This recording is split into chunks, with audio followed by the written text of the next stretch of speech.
Yay, hello everybody. I'd like to say that I'm slowly recovering from the International Summit, but I'm still on overload. So No doubt. oh, it's still going. All of the energy and stuff is still going. Hi, hello. Hey, Samling. Hey, Nico. Come on in, step on forward, find a comfy spot there somewhere on one of these awesome bleachers that Mark built for us.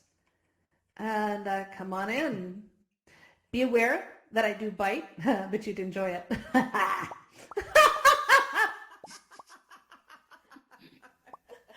Yeah, we have fun here. We may be educators, but we're wicked. You know, that's how that all works. That's why we're all standing at the back. Yeah, I can tell. That's why you guys are all in the back room. Come on forward. There were over 80 people last time I looked that said the RSVP. We'll see. This room doesn't hold that. This event space doesn't hold it. The room will hold it, but the event space doesn't. We'll see how many people get in here right as soon as possible to get a space. Hey, Karen. Hello. Hi.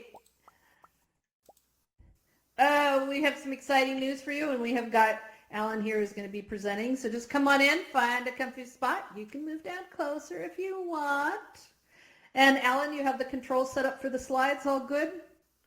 Yep. I should be on microphone now. But yeah, I'm all set up. All right, I figured you would be. I love it. All right, well, come on in and have fun. I want to welcome everyone here. And so my name is Laurel. I am one of the co-founders of Educators in VR. I am also one of the producer of the Educators in VR International Summit. So how many people were there? Give me some hearts. I know many of you were. Yay. That was amazing.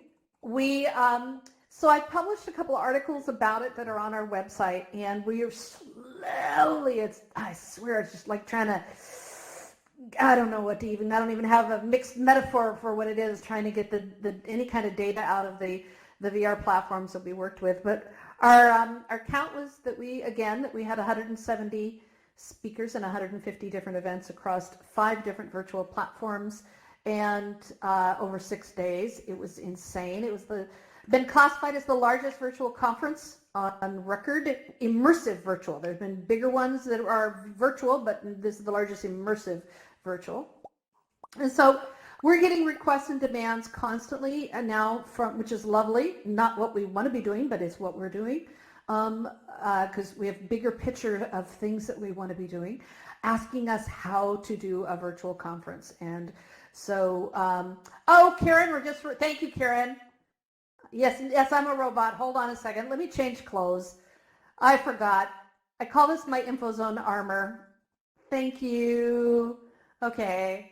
Now I look like me. The joys of VR. We can change who we are all the time in just a few clicks. Sorry about that. I hope nobody was looking while I changed clothes. Okay. So, yay. So we have had at least 6,000 attendees. What that means is that the total number of people who actually attended, not individually, but who showed up at an event, was around 6,000 people who came into AltspaceVR and into Engage and into Roomy and Somnium Space and Mozilla Hub. So that was an amazing experience. And if you are interested in doing a virtual conference, a virtual meeting, a virtual meetup, whatever it happens to be, I and my team are going to be presenting a series of workshops that are not only designed to, come on in. You guys are all lined up against the back wall like I've got a machine gun and I'm ready to do something evil to you. So come on in. So just, we have a bunch of workshops that are going to be coming up on how to present virtual events and things like that. And we have many people who expressed a great deal of interest in learning how to help host events and produce your own events, as well as moderate and manage the video and things like that. So we're setting up a series of workshops coming up pretty soon that's going to be looking at all of that. And if you're interested in being a part of that, please let us know. We'd love to have you help with that as well as show up. Now, a couple more quick announcements because I want to get to Alan and give him as much time as we possibly can here. But we have a lot of things going on. First thing that's going on is please check our website. We do have news not only on how we did the conference, but also on the green, the impact on the environment for doing the conference. And if you're trying to convince anyone that virtual meetups and things are the way to go, check out that article. It was stunning to see what we had a geoscientist figured out what the calculation was of how much CO2 was not being put into the environment for doing that conference. So check that out. We also am going to be having some announcements that we are, Educators in VR are partnering up with Earth Day 2020 here in AltspaceVR. And the goal is to build a series of worlds that are educational in nature that are Earth Day, celebrating Earth Day. And we need people who want to build worlds. We're also to be part of that network of worlds. And I'll be posting information about that on our website really shortly. It's in our Discord already. Please, if you have not joined our Discord channel, that's where most of the action's happening. It's right over by Alan is the link. Check that out. Make sure that you're you're involved in that. And then, so if one of the projects that we want to do as part of Earth Day is to have students working together, classes and students and teachers all working together to build worlds dedicated to Earth Day's themes. And we have got some amazing themes that are lined up by the Earth Day team that you can do, or you can suggest one of your own. So do check that out. We're also working on a Students in VR conference that just got out of a meeting about that.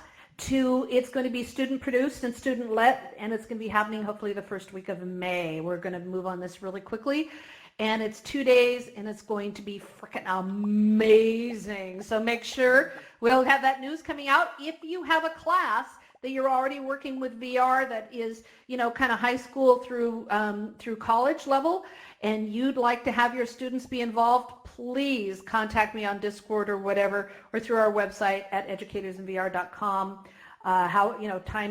Find me and virtually hold me down and let's talk. Also talk to the VR lady about it and Donna McTee as well, because this is, and Karen, I'm sure that Karen is another good one to just funnel through her, and Diamond if you see them. So that's part of our great team here. And I know there's more, but that's next week is Michael Zhang is going to be redoing his awesome presentation on relationships and community and stuff here in social VR. So, I can't wait. That's going to be amazing. But now I want to get to Alan. So Alan Chao I just adore him. He's there. Is going to be presenting hello. Hey, yep, you're going to have to turn around and teleport back up. Hi, Michael. There you go. You're up against the wall. There you go. All right. So he's going to be, if you haven't visited any of the worlds that Alan has built here in AltSpace, you are missing out on some of the most spectacular, thoughtful worlds. And he's going to be talking about much of that. And I'm so proud that he is coming back to redo his presentation here on world building, user behavior, and user experience.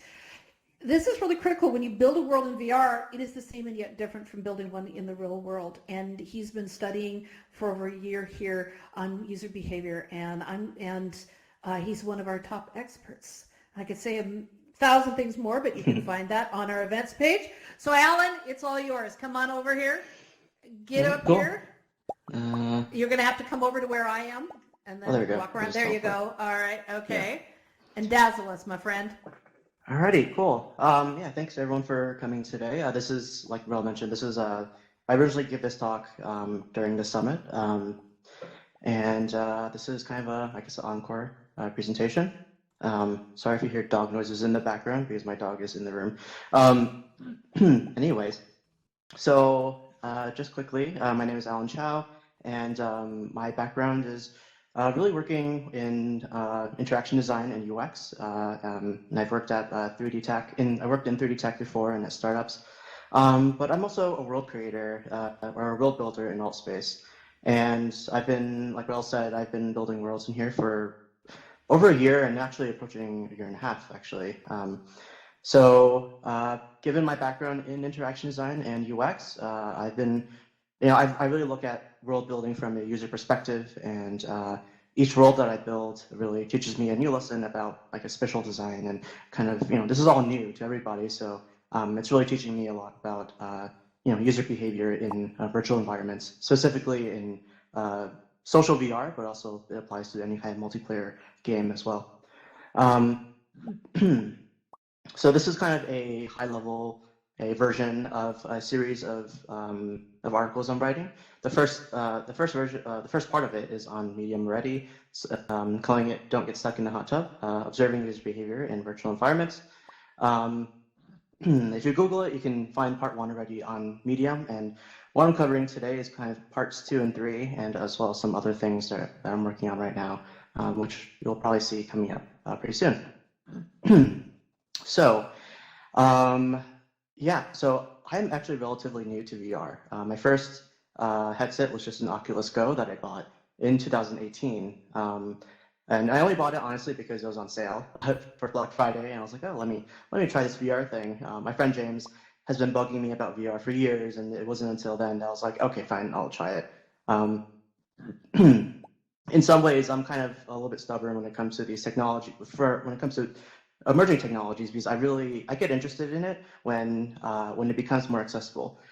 In the beginning, it's full of engineers and technical people trying to figure out and streamline the technology part and the software part, just getting things stable. But as soon as we have like a platform like Altspace, and I can come in on a pretty accessible device and start creating things, like I think that's when it becomes interesting because I'm interested in the human aspect of things. So despite the fact that I'm pretty new to VR, I actually make an argument that I've been interested in mixed reality for probably over 10 years. In 2009, I bought a 3D printed object off of a website called shapeways.com, and I bought one of these. It's a sculpture called Tornado by Bathsheba Grossman.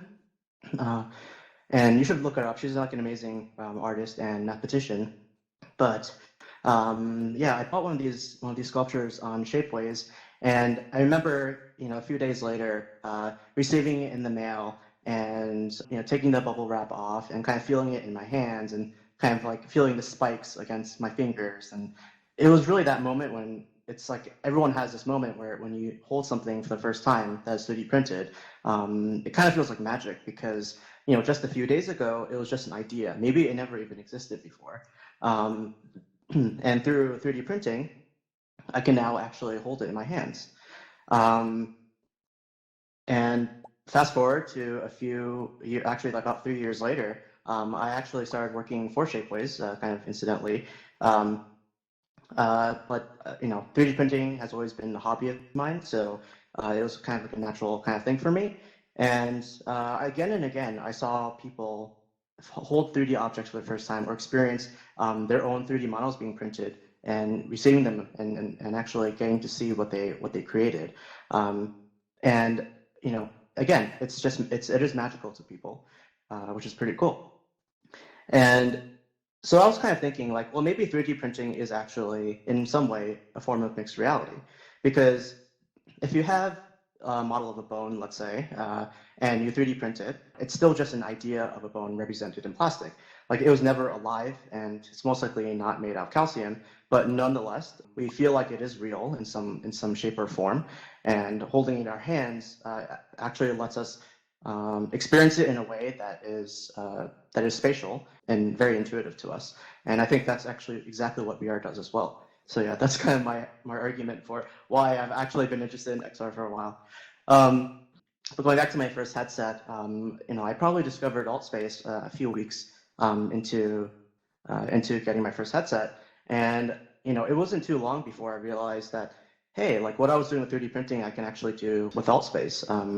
I very quickly discovered world building, and at the time we didn't have the Unity uploader like we do now, and things were based off of like A-frame and stuff.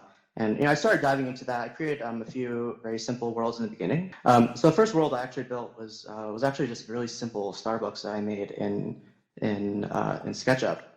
You can see it's not really well done, but someone had actually made a KFC just using the world editor in Altspace, and I just thought it was hilarious to have such a mundane kind of space in AltSpace. On a cutting edge social VR platform, we have a KFC built with primitive objects in AltSpace. But people really enjoyed it, and I thought I got a kick out of it. So I thought let's try Starbucks, like an equally well known kind of franchise. But yeah, as soon as I brought people into the space, they started role playing immediately. What's kind of interesting is I thought about the essence of what a Starbucks is. I have the cash registers, that bar that people walk up to, pastry case with cake pops and other pastries, and a few props in the back, like the toaster ovens and stuff. And I even painstakingly put in the condiment bar with 4 different types of sugar, and people actually noticed that. But anyways, as soon as I brought people in, people started role playing. People ran behind the counter, and they started taking people's orders, and then people started lining up and started making really ridiculous drink orders. And there were like little mock fights about like, oh, my drink isn't right. Like, why didn't you get that right? But yeah, it was just kind of funny to watch. And somehow in the process, I was named the store manager as well. So that's cool. So I tend to go in one direction and then go in the total opposite direction. The next world I created, I call CubeSpace, and it is nothing but basically a black void with probably 20,000-ish cubes, and also an ambient track kind of looping in the background. But that's it. So when people entered this world, it was interesting. Some people got a little bit confused. They didn't really do anything. They're just like, oh, what is this? And then they just left. But some people actually stayed around. They kind of walked through this matrix of cubes, and if you turn on fly, you can fly around the space, and you can see like the pattern kind of is constantly changing as you move. So it's kind of a cool experience for people. But what was really interesting is when maybe like half a dozen or so people came into the space, because suddenly you have people asking each other like, oh, like, what is this? Like, what do you think this is? And they actually start to create kind of their own mythologies. We must follow the way of the cube, and people were even trying to rationalize like what this was, or trying to figure out what this potentially could be. But they were using their imagination, which I thought was pretty cool. And this actually reminds me of a concept that Isamu Noguchi came up with, called non-directive play. And Noguchi is a well-known modern artist. He's a sculptor. He's a Japanese-American sculptor. And I guess some of his lesser known work is things like this. This is an architectural scale model, essentially, in sculpture form, I guess, of one of his projects called Play Mountain. I believe it was a series, and I believe this was actually just one of them. But this is a series of playgrounds for children, which, instead of your typical jungle gym or swing set that where like, you know how to use it, this was actually designed for the landscape itself. So I don't know if you can see it, but kind of towards the top left of that, those little ridges are actually like steps. So that just kind of gives you a sense of scale. This is actually like a pretty, this is like essentially a park. And the whole thing acted as like an abstract playground. And the idea is like, instead of telling someone how to use a space, let them use their imagination and actually create their own story behind the space. And, I guess let kids use their imagination, I think, is kind of the moral of that story. But yeah, if you kind of compare the two, it's interesting. One is very literal and one is very abstract. With the Starbucks, you're actually loading a whole set of expectations and basically instructions for behavior just by slapping that Starbucks name on it. And you just need to, again, it wasn't a very detailed model. It's very badly done, actually, technically speaking. But it was enough for people to actually, I put in the key elements so that people understood how to actually behave in that space. And sure enough, they did. And with CubeSpace, all I really did was I created a setting, I created a feeling in the space, and really it was just kind of setting the stage for interpretation and for people to use their imagination. Alrighty, so yeah, a little over a year ago, I was living in upstate New York, and I'm actually in upstate New York right now. But at the time, I normally live in New York City, and I was taking a little bit of a break and spending a few months upstate. But I started to kind of miss being in New York City.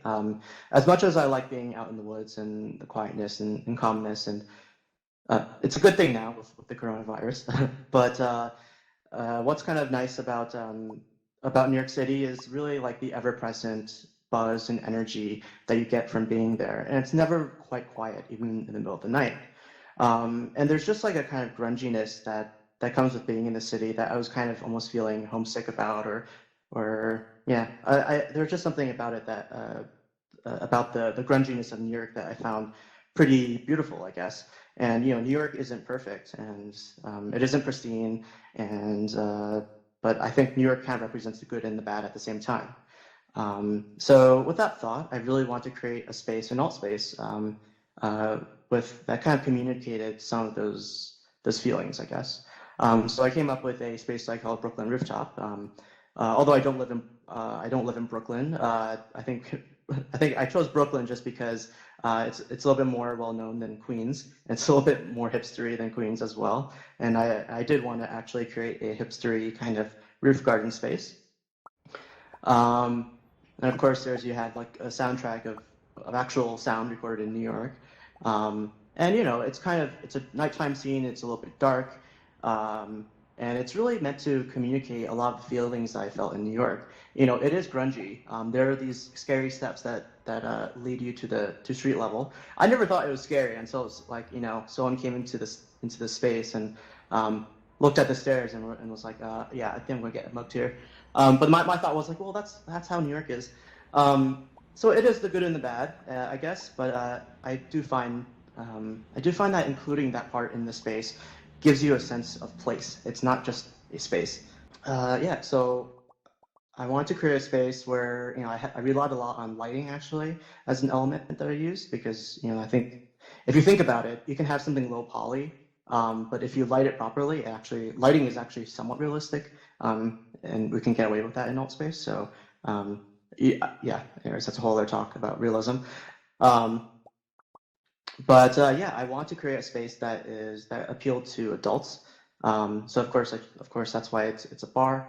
Um, and yeah, like kind of like a Starbucks, when you have a setting like a bar, you are telling people about you're informing people of how to use the space. So in this case, you're supposed to hang out.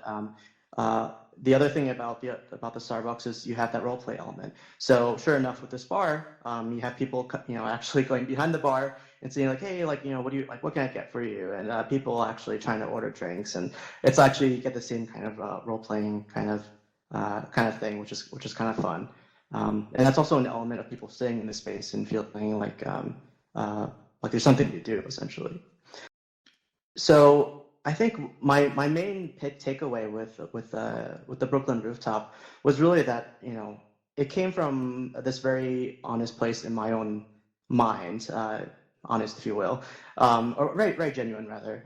It was a feeling that I wanted to convey through spatial design, and I think hearing people actually come into the space and talk about it, I think people actually get it because it was around the time where I actually first when I first finished the space where it was like 2 a.m. and I couldn't really fall asleep. So of course I hop onto AltspaceVR, and there was someone actually there was like a group of people in the hot tub. All of them were basically adults, and people were actually drinking beers in real life or whatever other drink, and just chatting with each other. And one of the people said real world vibes in a virtual one. And I felt like this quote kind of stuck with me throughout the year, throughout the year or more that I've been building worlds, and has kind of become a mantra for me as well. Because everything, it's not a high poly space. It's nothing too realistic, but I think they felt the feeling I wanted to convey, and because of that, it was believable in that sense, and they understood, the purpose of the space essentially. So yeah, that's that space. So the next space that I created, actually, this isn't necessarily chronological, but the next space that I'm talking about is my Zen garden space. So this is a photograph I took in 2006. This is actually my grandfather's Japanese garden in Taiwan. and I took it in 2006. It was about a year after my grandfather actually passed away that my mom and I went to Taiwan to visit my grandmother, who her health was also not great at the time. But during the stay, well, actually, taking a step back, something that happens with a lot of children of immigrants is you might not know a lot. You might not be extremely close to a lot of your relatives. I know for me, I had basically 8,000 miles separating, my family here in New York and a lot of my relatives and grandparents. So I honestly never really felt super close to my grandparents. They only visited us a couple of times, throughout their lives. Um, but during this trip, I actually felt like, I got to know my grandfather a lot better, basically post-mortem. So I was actually staying in his apartment. My mom and I stayed in his apartment. So like suddenly I was surrounded by all these belongings that he had, and no one had really bothered to like collect anything. Everything was basically essentially how he left it. So I remember sitting at his desk and just seeing the little cup of pencils and pens and like calligraphy brushes and like his thick black glasses that he had still sitting there. And I just felt like I was getting to almost know him after he had passed away. And the other factor there is actually the roof garden. So he actually had he had a roof garden that he created because throughout his life he had worked in agriculture, and about one third of it was a Japanese garden, and the rest of it was a vegetable garden. Um, but it kind of occurred to me that he had created this space because he had created this space for his family and for his close friends, and in some ways it actually outlived him. And I was remembering it years after I actually visited, and many years after he passed away, and it still had an impact to me for me. So I want to really communicate that.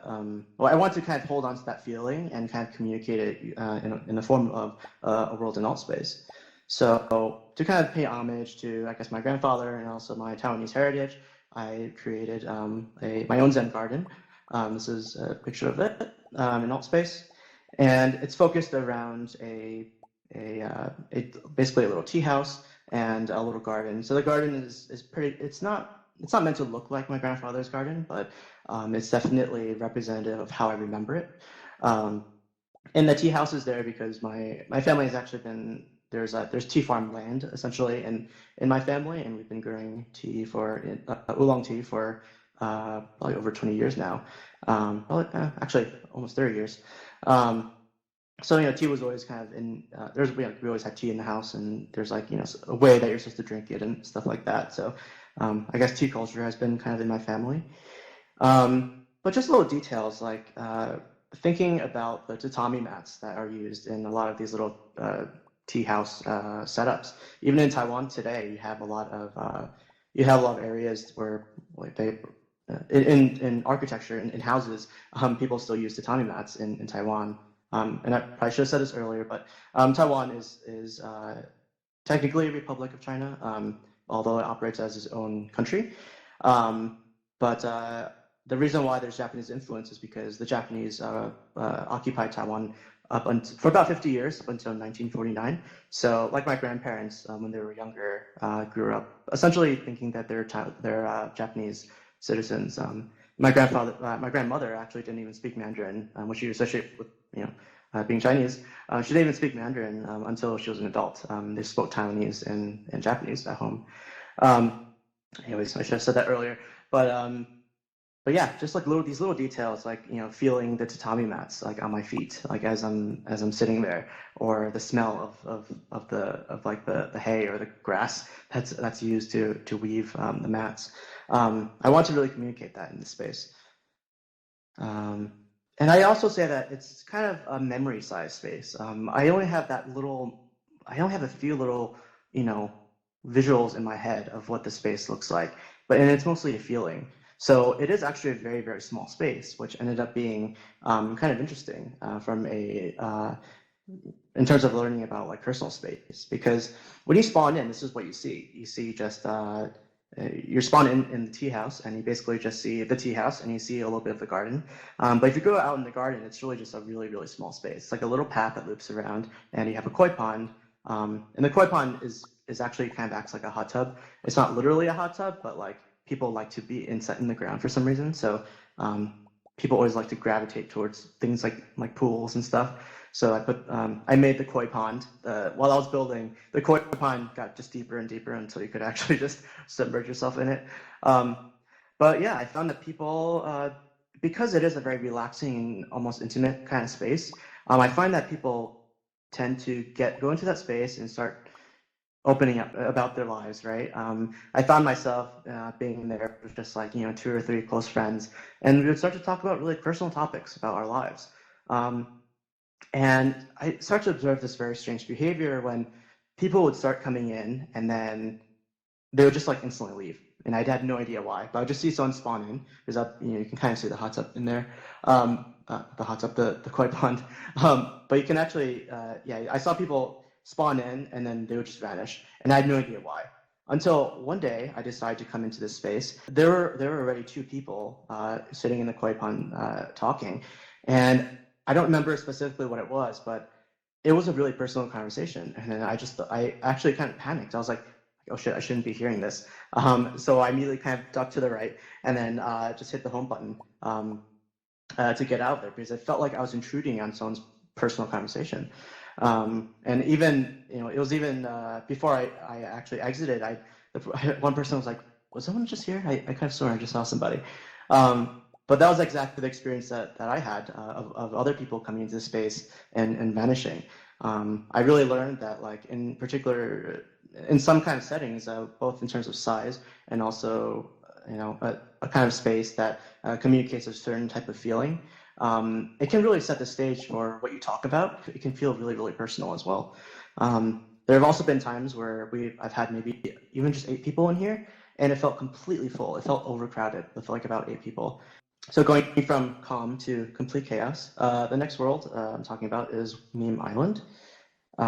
So it was around the holiday seasons, both in 2018 and 19, that we saw, AltSpace always sees like a huge influx of users during the holiday season, and it's probably going to be like that for every holiday season going forward.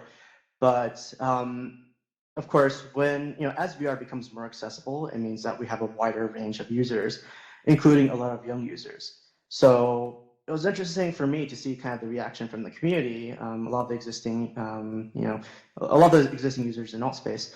It was actually somewhat negative. People kind of saw it as an intrusion of space in many ways.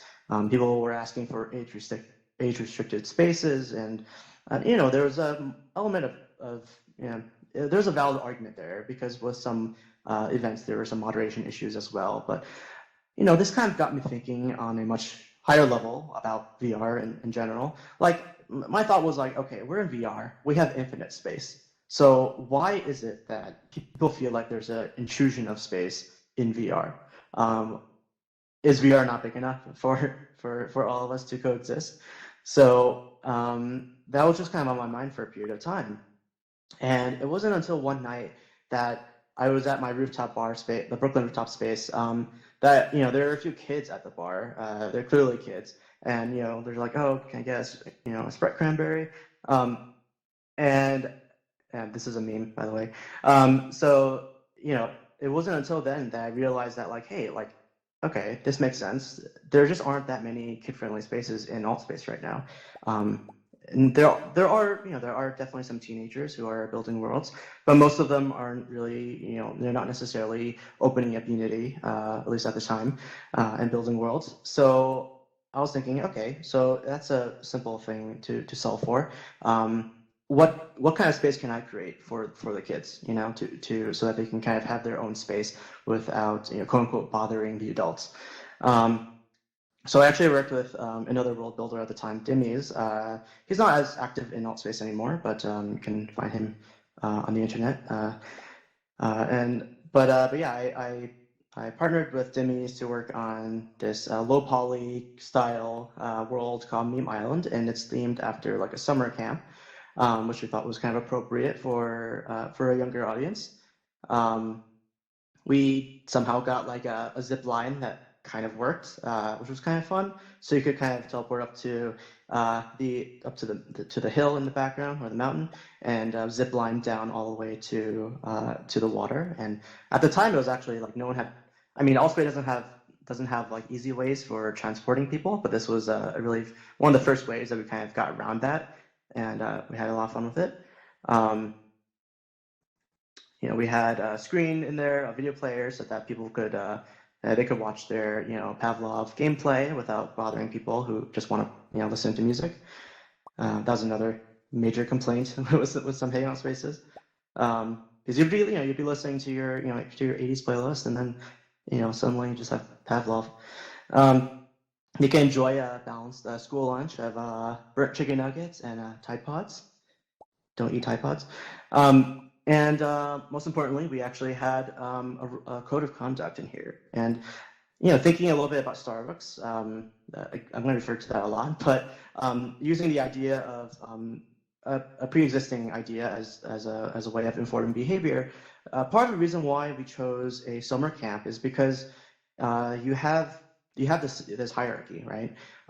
Kids are always looking for the authority figure in a space. In real life, it might be like the oldest one in their group, or maybe the teacher in the classroom, or the parent, or something. Or in VR, it's like who's the moderator? Are you the moderator?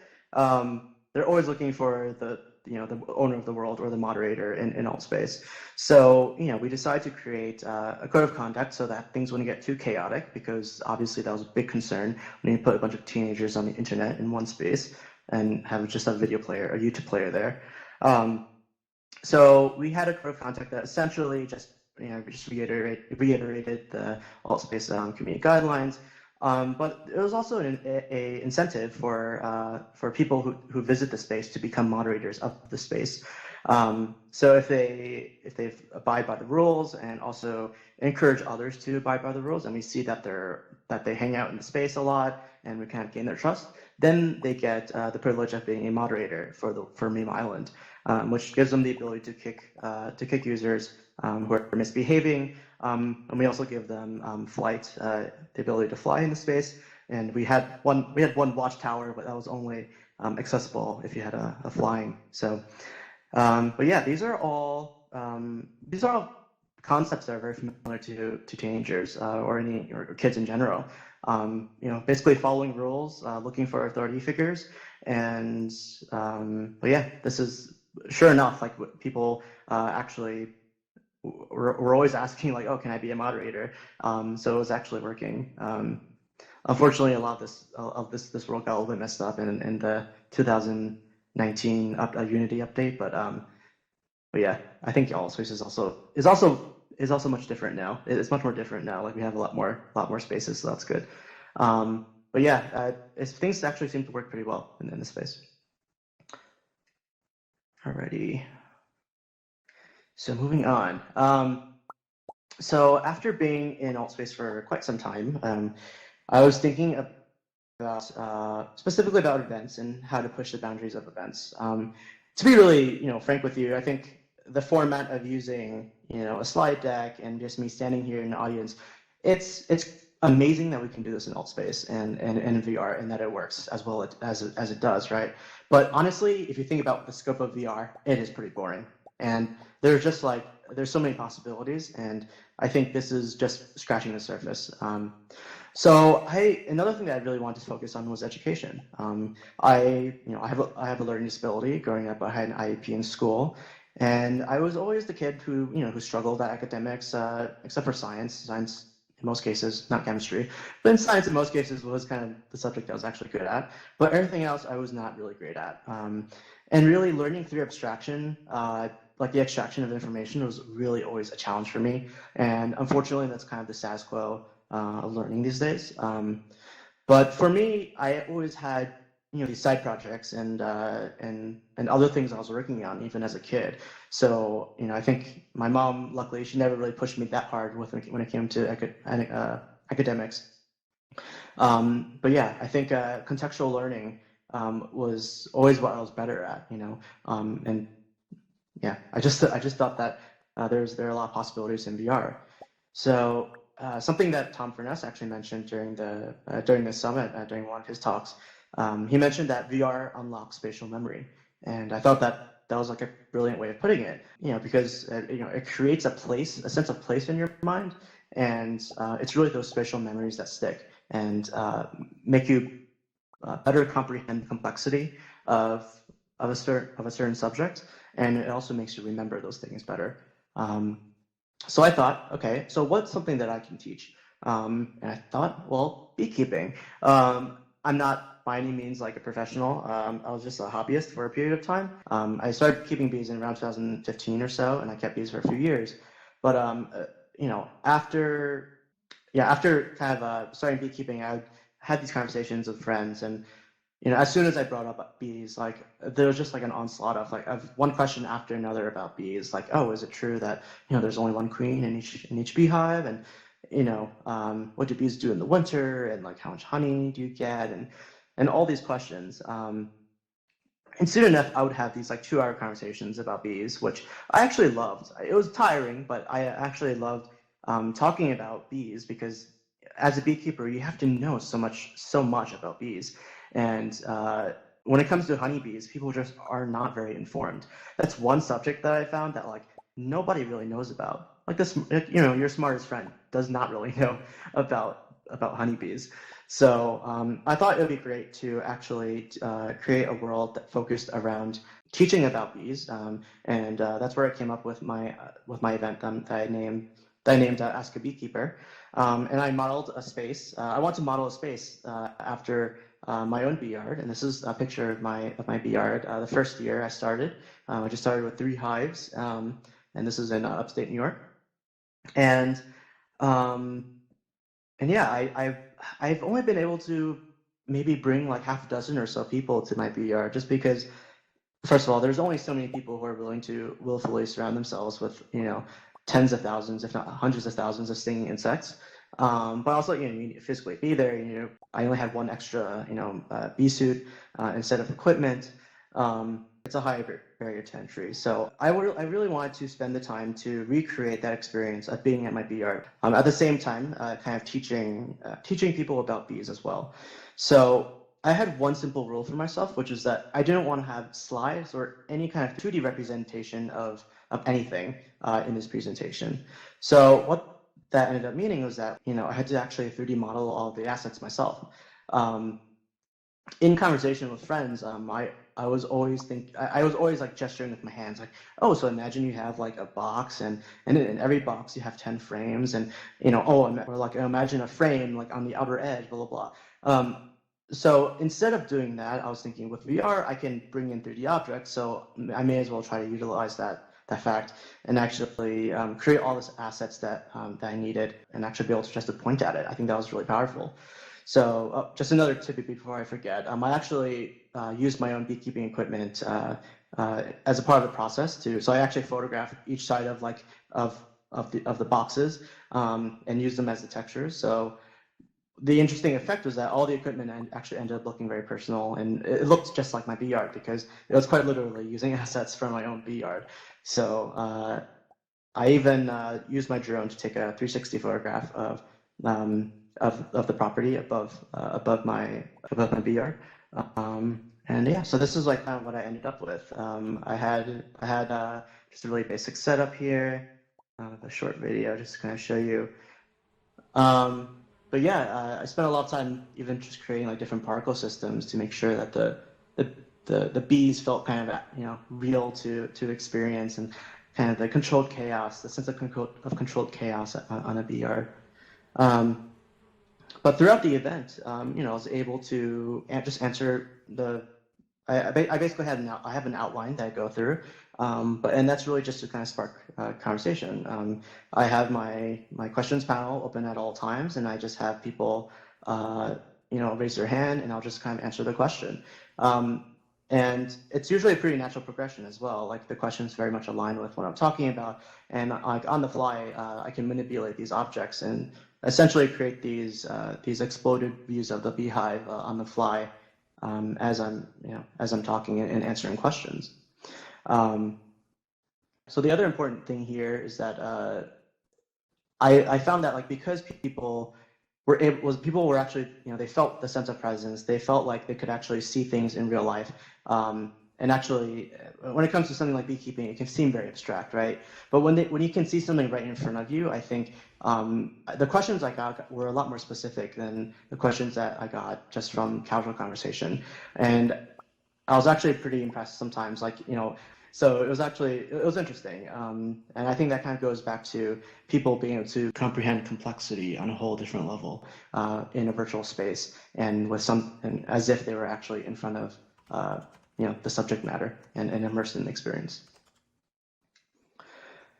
So kind of keeping on the subject of of teaching and education. So my sister is actually a DOE teacher. She teaches middle school special education, and we've had a lot of conversations about different learning styles because she was kind of the opposite of me. Like she did well academically, and school was a very different experience for her. It was not a struggle like it was for me. But at the same time, it's like we have these two very contracting experiences.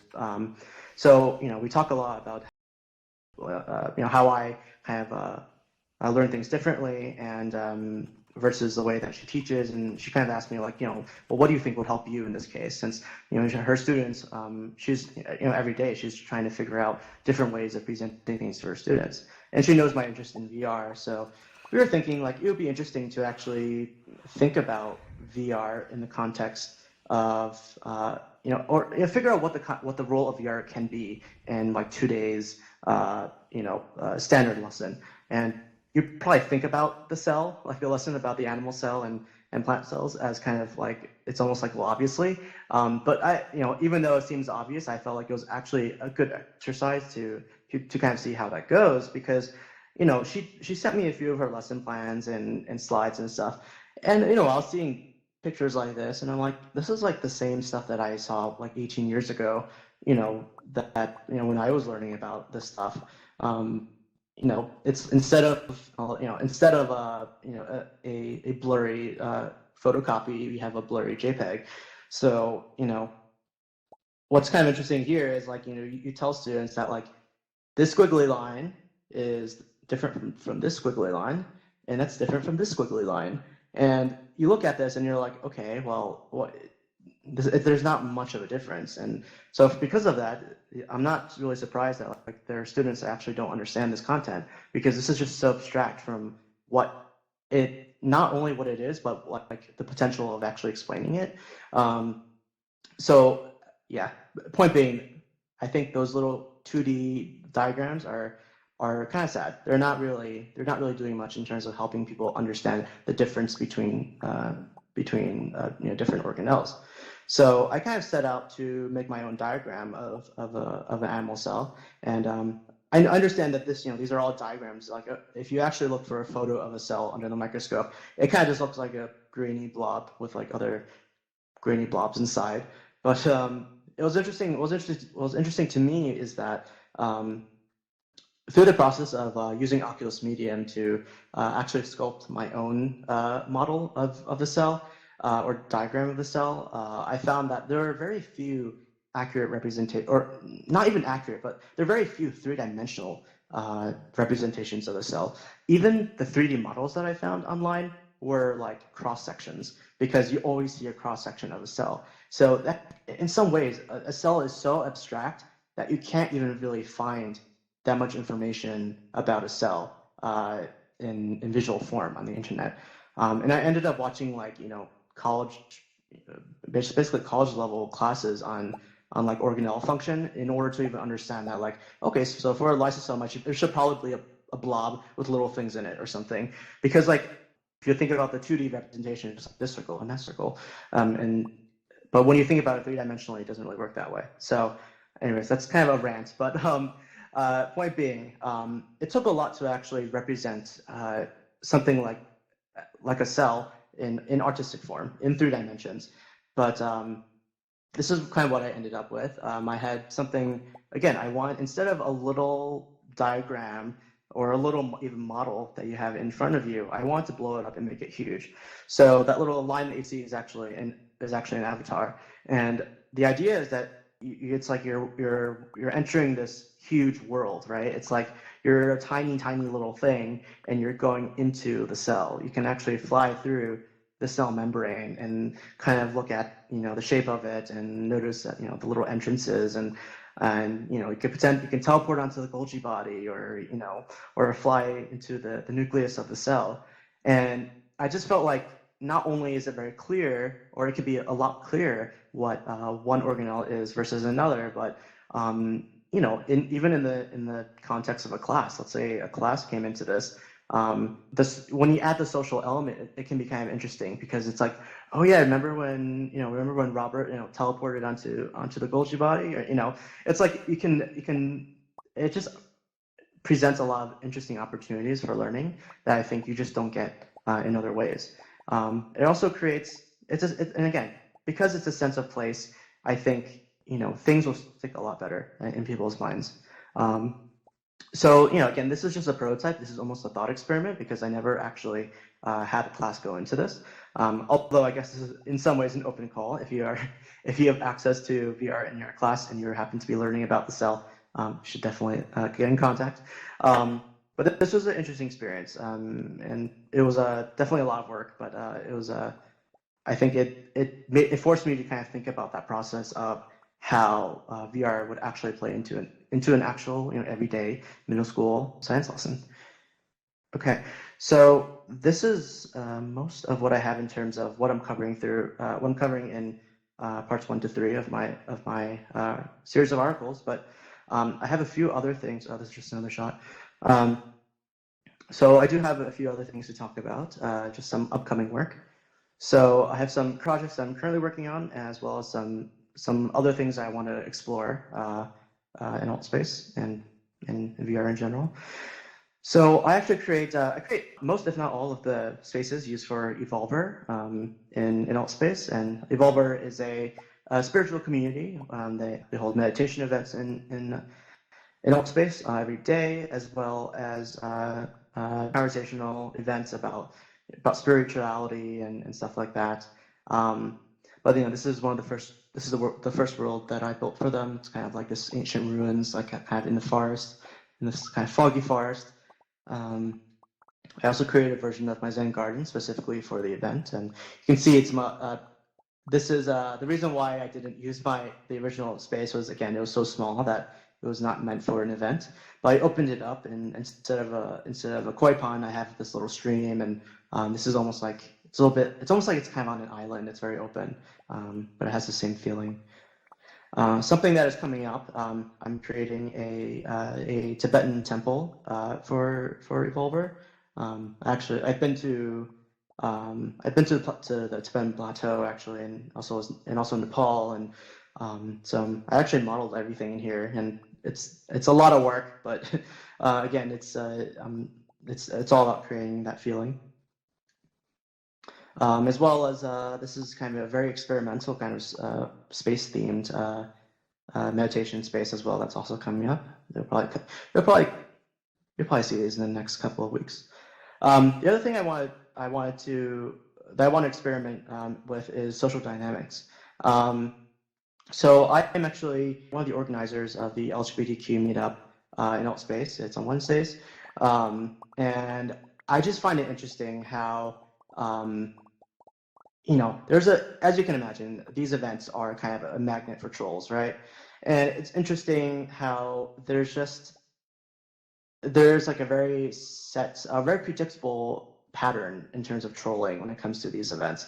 So I wanted to see if I could, essentially make a space where that social dynamic is reversed.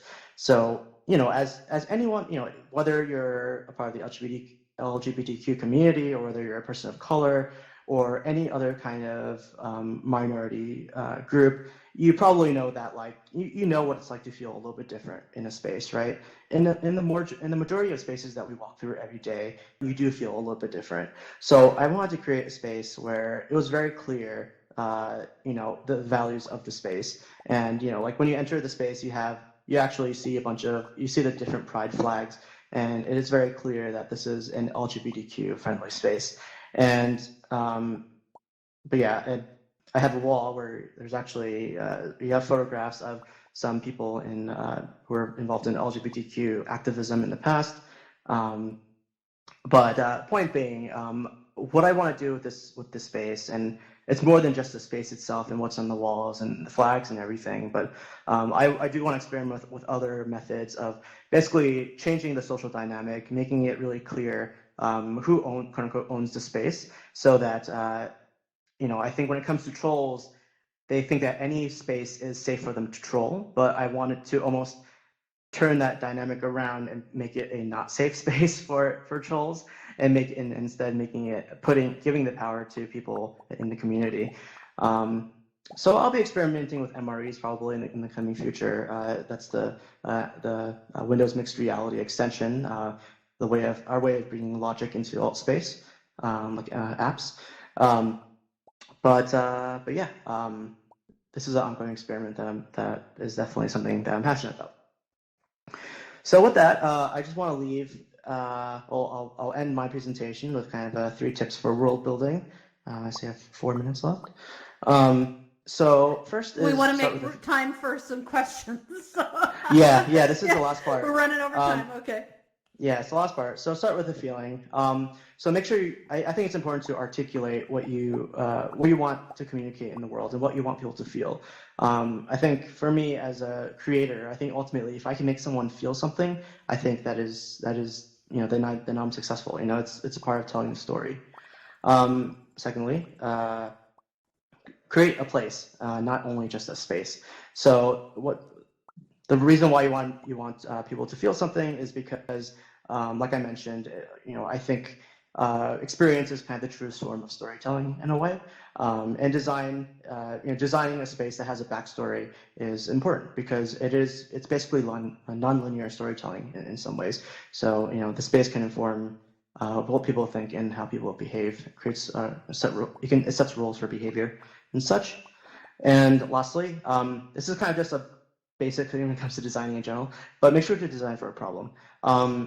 Whether it's a meditation space or a hangout space or whatever the case is, make sure you understand the use case. I think that's pretty important as well. But yeah, I think that's actually it. Just quick shout out. I also do the XR Industry Meetup every other week. I think this is the next one, and that's my information. I'm ACD on Twitter. And all right, give it up for Alan. That is beautiful. Thank you. Wow. I love it. Take that in, my friend. You do amazing work. Yay, I love it. I love it. All right. Wow. I love not only the diversity, but the challenge. And so I've just activated the raise hand button. So if anyone has any questions, please hit the raise hand button down in the lower right corner. And I'd like to find out, I want to be the first question. So one of the issues we have with event spaces and in worlds in general is the issue with dealing with trolls. And by changing the social dynamic, it feels like what you're doing is you want to make sure that anyone who enters the space knows where they are, but also empower the people within that meetup space that are, and this applies to any kind of social group that it has sensitive issues. So, weight loss meetups, disease or alcohol, support groups and other groups that have, that are meeting because they need the social interaction. And they need to also be protected. They're part of our sensitive groups that we appreciate here in the LGBTQ. Not sure they need protection anymore because they're rocking it solid and strong, but I understand exactly what you're doing. A lot of world builders come at this from let's get the trolls, let's block the trolls, let's stop them from even coming in the door so we don't even have to be exposed to them. You are changing that with your world building to be community first, them second. Can you just talk about that for a moment for the diversity and inclusiveness? Yeah, I mean, I think what's kind of interesting is like trolls just want attention, right? So they're bored, essentially. They're bored and they troll because they enter a space and there is nothing of interest to them, and they're bored and they just want to troll. I think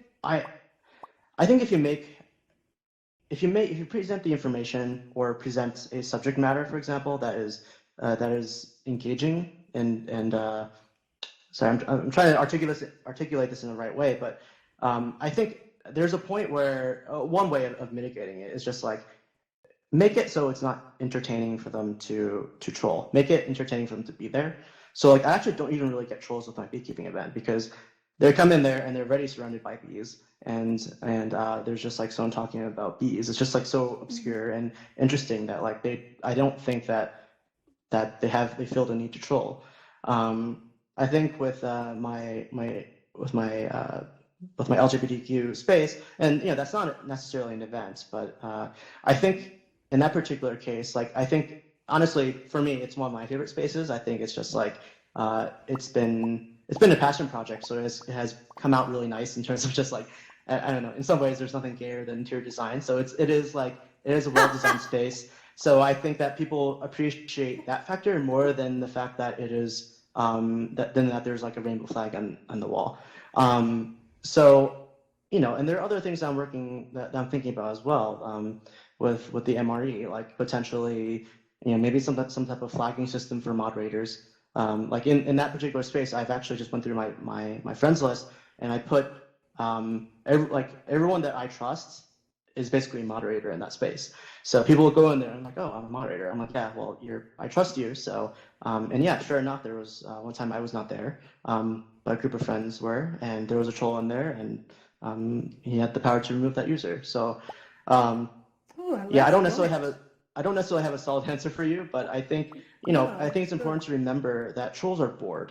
So the first line of defense is make it interesting enough so that whatever you're presenting is more interesting than them trolling.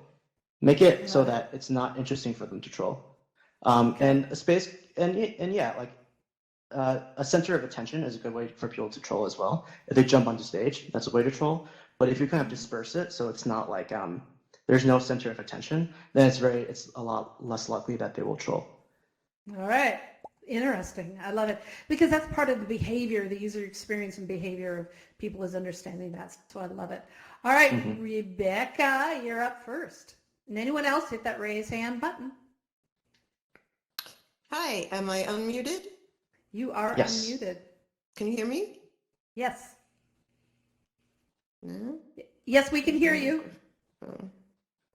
Uh-oh. No, you're good. Just ask the question. We can I don't hear know if you. they can hear us. Rebecca, can you hear us? Let me message her and see. Sorry for the typing in your ears. Can you hear us? You are live and on the air. Okay, she just muted herself again. Let's try this one more time and just see if that works. And then anyone else have any questions? And while we're working on getting Rebecca up, Can you Rebecca, hear me? there. Yes, we can hear you. Hello? Hello. We can Ask hear your you. question. Yeah, okay, let me try this again. Yes. Please ask your question. That's really sad that she can't hear us. Oh, well, I guess I can't get myself unmuted. You are unmuted. Talk to I did. Again, she's not getting our messages. All right. So while she's figuring out what her question is, because we can hear her. Me? Yes. Yes, we can hear you. Okay. Yes. Good. So, sorry, I'm very new, obviously. That's fine, and welcome. You mentioned at the beginning your first build, and I was wondering if I want to create a small office for myself to see therapy clients, how I would get started. I think, well, if you're new to Altspace, I think definitely look out for the world building events on Tuesdays. That's a good place to get started. It's run by Kaylin, who's one of the, she works for Altspace, and she's one of the administrators here. So that's definitely a good place to start. Yeah, look on your events list on Tuesday, and there should be a world building event. And I recommend to everyone, start with your home space. When you go in there, you'll see a world editor button over right next to where the raise hand button is right now. And just play around with it. And then when you're ready, you can take another step forward, another step forward. Everyone who enters into, well, this is what I always feel like, anyone who arrives in Altspace comes with a world. So you already have a world to experiment in addition to your home space. But start with your home space. Just start with simple decorating and see how it feels as you learn how to manipulate things. It's drag and drop. It's easy. And then a lot of the things that Alan is doing is building with Unity, and that is a whole nother ball of fascinating wax. To imagine the world and then take it from concept all the way through to finished product. And this world was built with Unity, and there's some world building things in here that what we call the world building kit items, but it's also built with Unity. And if you get a chance at the end of the event, just walk outside and take a look. And Mark, who's up in the corner as part of our film crew, is he built this, so I just love it. He took it from a design I did. And do know that we love working in teams here. So, talk to other people and, get involved and see what you can build together too. Carlos, you're on. Hey, Alan, very nice presentation. Look forward to chatting with you somewhere in Altspace at one time or another. My question to you is, I was in a friend's space yesterday or so, and he had an amazing place, but his polygon count was just through the roof. I do not understand this technology well enough the way you do. Is there any kind of tool? I'm sure there's a tool that he could go in there and count his polygons and find a way to optimize it so that the world would load faster. Ooh, good question. Yeah, I mean, optimization is a whole subject, and it's something that I think we're all kind of learning together. Since I mean, there's no hard limit in Altspace, but there's definitely a limit once you put on an Oculus Go and see what happens. Yeah, there's actually no easy way that I know of counting the number of polys in your Unity scene, unless I don't know if Rel knows differently. Well, what you can do is there's a diagnostic tool that's on every world web page.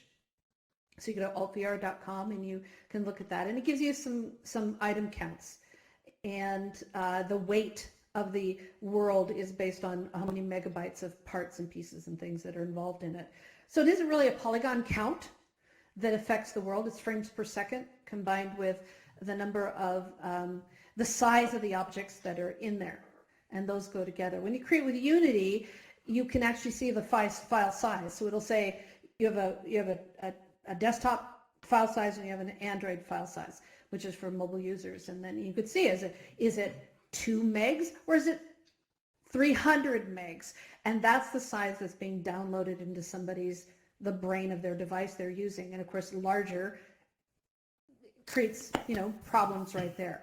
So when you're building with the world building tools, we kind of do guesstimates to find out what that taxation on the device is. But in Unity, it's easy to see. Mm-hmm. Well, yeah, was that friend's space Unity or World Builder or the World Editor? I think he used the World Editor. He was rather new at this. Okay. Yeah. So yeah, like Rel mentioned, that's a good start. That diagnostics panel, but generally it says on there, but a number of kits. It's all approximate. It's all approximate as well, since high poly is definitely one of the killers of performance, but not necessarily size, because you could download a lot of things, but it could still be very performant in theory.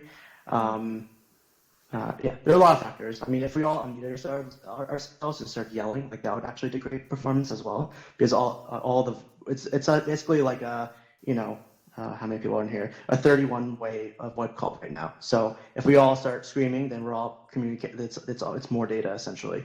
So there are many factors to performance there. Mm-hmm. Even the emojis add to it as well. Yeah, because it's those complicated. Are particle systems and Matt, network connections. You're up, Matt. Yeah, it's not only the polygons. When you have too much particles, it's also very less performance. Yeah, what I wanted to ask, I've wanted to save my world, make a backup, but I pressed on the wrong button and I loaded a old backup. I have undo it before, but I don't know how I did it last time. How did I? That's probably, Is that I me? don't know if Yeah. All right. So, yeah, what happens is you need, so if you restore to backup, so right in the world editor, you have the ability to back up your worlds. And if you restore to backup and you don't have one that is newer than the one you restored, you're screwed. Because you will have overwritten what you created since your last backup. So there's no way to recover it. But if you did, if say you 3 days, you have a backup every day for 4 days and you accidentally grab backup number 4, you can replace it with backup, number 1. And, but that's a really good note, please. I forget all the time because this is something that came in after I was fairly entrenched in world building. And I'm a backup fanatic, but it's not a habit yet. I need to, we all need to, if you're building with a world editor, you need to use that backup feature on a regular basis, and it should be at least every day. There's little tiny, it's just a little action, but it needs to be put into your workflow because honestly, I've had little funky things happen, especially in the early days when this was all new and there was something broken every 2 minutes. Where I lost whole worlds and had to start literally over from scratch. And you get, I tell my students, you get better. When you screw up, you learn better. If you don't screw up, you don't learn. But this is the kind of time wasting stuff that just makes us crazy. And so the backup is there, just use it. All right, good point. So when I've loaded a old backup, I can't undo it. You cannot undo, you can replace. If you have a more recent backup, you can replace, but you cannot only with undo. other backups. Yes. Yep. Just part of the flow. Okay. Yeah. No. Okay. And honestly, do complain to AltSpace. Send in a support ticket. The more people who report on things in writing, the more likely they are to do something better about it. And I think it would be nice to be able to have the ability to exit a world and have it saved. But then again, sometimes we exit out, and I don't know. It'd be complicated, but saving worlds is something I'm really in favor of. All right, anyone else have a question? I have another one for Alan while we're waiting for anyone to hit the raise hand button. Now we have Unity and AltSpace is limited in scripts and things like that. But you're experimenting with MREs. So could you just expand a little more about that and what functionality does that add to your worlds? So I mean, so with Unity, with AltSpace and Unity, the Unity uploader that we have access to doesn't allow any kind of scripting, any C# scripting that you would do in Unity for security reasons, because they don't want us running, scripts on their servers essentially, because it could be, getting people's information or whatever the case is in the worst case scenario, right? So instead, we have to access if we want to do anything that includes logic, or even basic stuff like picking objects up or pressing buttons and having something happen. We need to use the mixed reality extension. People will call it the SDK as well. But essentially, that opens up the doors to almost anything when it comes to what you can do, because you're writing an application. So, on a very basic level, I can, bring in something.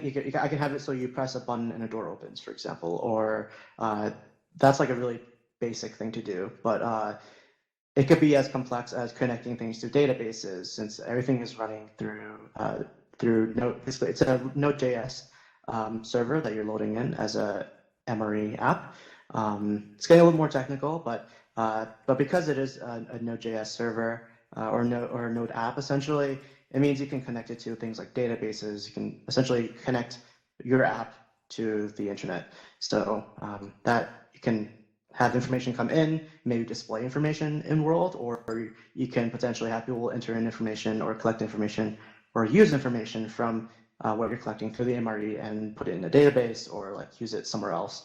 That's all very abstract, but it's hard to describe because it's almost it gives us the possibility to basically build any kind of functionality that includes logic in it, which is anything essentially. And well, one of the examples that I found recently that was fascinating is someone put a doorbell with an MRE. And so when somebody landed in the world, a doorbell went off. And I thought that was just so charming. Yeah, and just to elaborate on that, it's a doorbell that everyone can hear, because you can technically in Unity put in a doorbell so that an individual hears when they enter in a space, but then it's not synchronized across all users. So that's the thing with the MRE as well. It will synchronize anything that's happening through the MRE with all the users. So yeah, really another simple but really great use case is the doorbell. As soon as someone enters a space, then you hear it. Yeah. Yeah. Brex, you had a question. Yeah, I was gonna ask you, Alan. I think we've talked before about this. When did you? What was your first interest, or why you became or wanting to do world building? I guess it was really similar to what I was doing with 3D printing. I was always 3D printing stuff. Like I model something, you gotta print it, model something, you gotta print it, and you keep iterating because it's an iterative process. You very rarely do you 3D print something, or do you design something and then you 3D print it and it's exactly how you want it. So The reason why I asked that is because I just downloaded Tilt Brush, and people like you who inspire me to do more world building and learn more about it is really incredible, actually. yeah, thank you. Yeah, I mean it's just I think everyone that at least everyone who does world building here, I feel like we just like to create stuff. We like that iterative process and like creating something for the community. And that's the biggest difference between creating something in Altspace versus something else is that like I want people to see it. And like my Brooklyn rooftop has become, I think it's like #2 in terms of most popular now, right below Jump Park. But it has I don't remember the exact number, but like over 22,000 joins at this point. So it's like for a long time it was the most popular, but it's very rewarding to see that people like a space and they keep coming back to it, even if there's like no one there. They're thinking about it and they go back to it. So It's 23,381 joins. there you go. And in terms of, I think the unique is about half of that. So it's like on average, people go there twice. Yeah. In reality, that's not what the distribution is like, but like on average, that's kind of what it is. Yeah. Bill, you had a question. Yeah, I was just kind of wondering, are you planning on because the thing I'm trying to do is to take the real world stuff and be able to control lights and God knows robots, could be anything, any kind of IO control straight from the world and backwards. Are you planning on doing that? Because that's one of the things I was hoping to do here, because I'm still pretty new. That would be amazing, but I'm not quite there yet as far as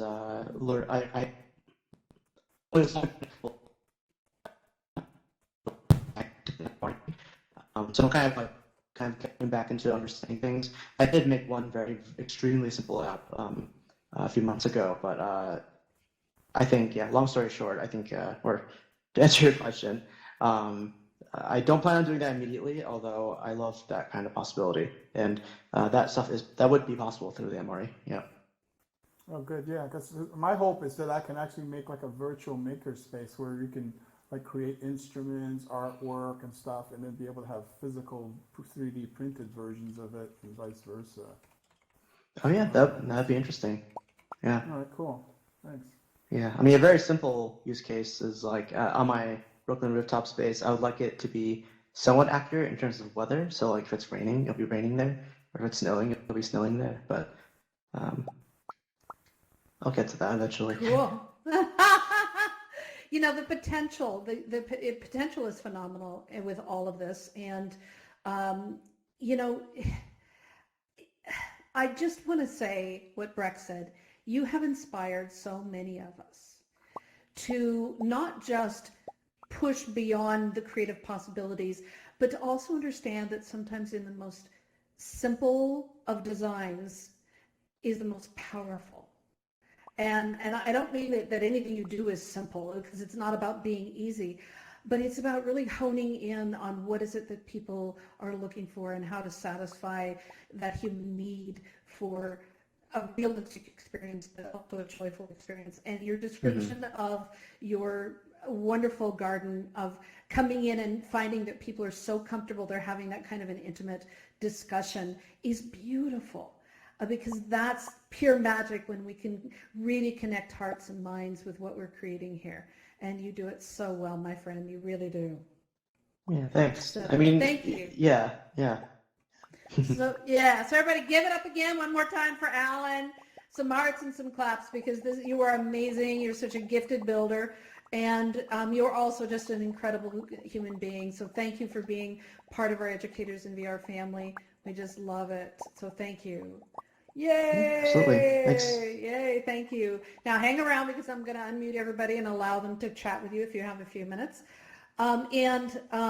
I just want to remind everybody that next week we have Michael Zhang coming, who's talking about building relationships and what that means. He's doing just a ton of research in the VR social experience and the relationship building and connecting. It's absolutely fascinating. And we also have, don't forget, Educators in VR is partnering up with the Earth Day 2020, sorry, I'm already ahead of me a couple years, 2020. If you have a classroom of students that are involved in VR and stuff and they want to help, or you know a few students, or after school programs, or you're a teacher and you want to be a part of this, or just have a heart of passion and you want to get into world building that looks at climate change and the impact on our planet in general, anything to do with that. And there is a list. Please join our Discord. I'm going to have more information on there. Our website's going to have an announcement on it, and they also have a Discord channel for Earth Day 2020 with Jorgen, and we'd love to have you involved to build as many worlds as possible to honor the celebration on April 22nd. We're also working on Students in VR conference coming up the first week of May. If you'd like to get involved with that, please let us know on Discord or through our website. You can talk to Donna or Karen or Mark or whoever else you find around as part of our team. So thank you all for being here. We will see you definitely next week. We have some other great training experiences, events that are coming up in between times. I'm going to unmute.